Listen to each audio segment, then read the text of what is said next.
Hey everybody, how's it going? It is Matt and it is Maniac Monday. I hope each and every one of y'all are having a great morning, evening, dawn, day, or dusk. I hope each and every one of you are home with your families safe, doing whatever it is that you guys do to keep yourselves occupied, because we got a long time till we can go popping out of our caves and start socializing again. So, anyways, I'm not going to talk really. But I'm not going to talk about the COVID-19. I'm not. Anyways, on to today's movie. Today's one is a very, very visceral in ways. It's very deep. It's kind of religious in ways. Actually, I mean, it's religious and satanic in both the same aspect. It's very, I would say it's kind of a scary subject, being somebody who does believe. I mean, I'm not to the degree that these folks are in this film, but I do applaud them for it. Now, this one was made in 2017. Some people put it with the American Guinea Pig series. I know, looking it up on IMDb, in most places they will have it listed as a American Guinea Pig film, the AGP franchise, or line, I should say. On the case, it flat out, it doesn't say on there, at least anywhere that I've noticed, that it's part of it. If it is, it is. I don't care. Either way, it's a good film, and I feel like you guys should check it out, most definitely. And this one stars the always wonderful Jessica Cameron. Oh, and by the way, this is running at an hour and 26 minutes, this cut I have here. I don't know if, I know there's other releases of this film out there, but as far as cuts go, I don't know if there's any one of them that's longer or shorter or anything of that aspect. I just know of the release I have here, which runs at the hour and 26-minute mark. Like I said, it's got the always lovely Jessica Cameron. It's got the legendary rebel outlaw director that one that is very, very cool. If you want to look up to a director that spits in Hollywood's face, Jim Van Bebber is a great guy to look up to. His films are very, very raw. I like them. Manson Family. Bam! What a movie that is. That is so good. Now, you also got in here, you got Gene Palubicki, David McMahon, we got Andy Winton, Scott Gabbey, we got Maureen, Pelamati, Josh Townsend, and Scott Allen Warner. And this is directed by none other than Stephen Biro, and that is The Song of Solomon. Yes, yes, yes. I love this movie. I love this artwork. I think this is very cool. I've seen some other ones out there that look even better than this. Like, there's the one where I think there's that one poster I've seen where it's black and white. The girl's spitting out her intestines or whatever it is, her innards that she is spewing out. It's very, very cool. I think that would have been a cooler cover art than this one, but that's neither here nor there. This, by the way, it's from Unearthed Films. This is the Blu-ray, DVD, CD combo on that. I'll go ahead and open that up here and show you guys. Here's our Blu-ray, DVD, and CD soundtrack. Yes, yes, yes. And then as far as special features goes, this thing's packed to the gills. It's got a lot here. There's that, so you guys can peep that out. Yeah, definitely some good stuff in there. You got both Marcus Cook and Jeremy Cruz, both of, what do we got? Autopsy Effects and Toe Tag Effects doing the special effects on this, and they did a crazy good job. There was parts of it where there was bones snapping, and it made me cringe like no other, because the way they were snapping and twisting around, and just It was brutal. I'm not gonna lie. It was pretty crazy seeing that stuff. Um, the movie's a little slow, though. I'm not gonna lie. You can't go into this expecting something that's really fast paced. It slows down in moments. When this priest here, if you see, he's the easily the coolest one out of all of them. He's like the warrior priest, as they called him.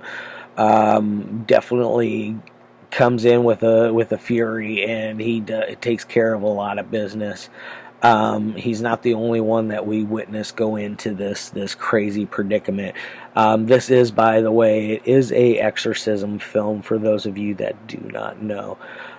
If you couldn't tell, this with the priest, and I mean, it's not that obvious, but it is kind of obvious.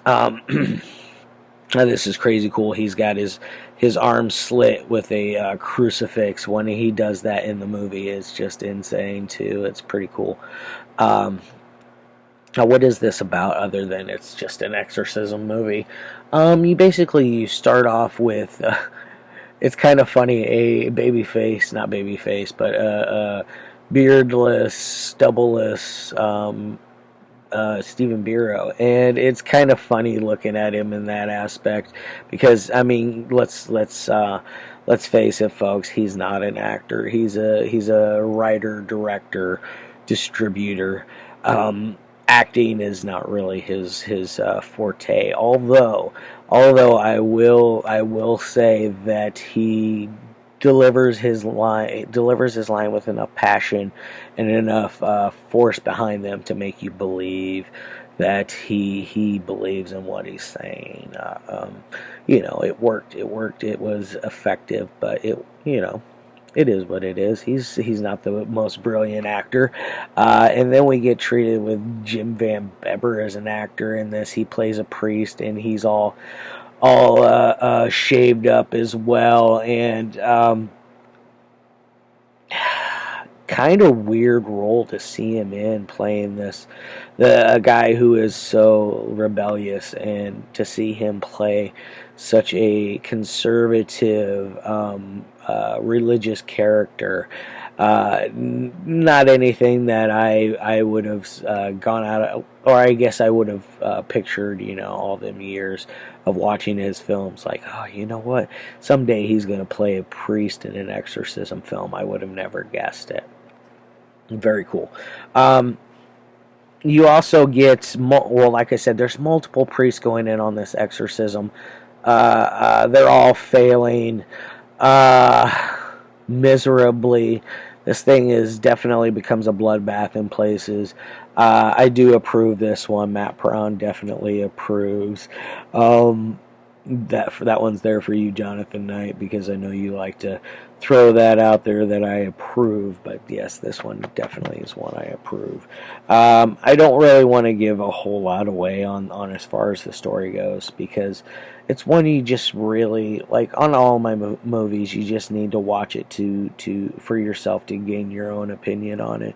But I do like to point you guys in the right direction and try to sway you into watching something that, in my opinion, is a good film or a bad film or whatever it is you're looking for that time for your viewing experience, because we all have different tastes and we like to switch things up, or at least I do. I like to switch things up and watch different style of the genre, of the horror genre. I like to watch a lot of the little subgenres that we have, and exorcism ones is one that I usually steer clear from, because it's been said and done a million times.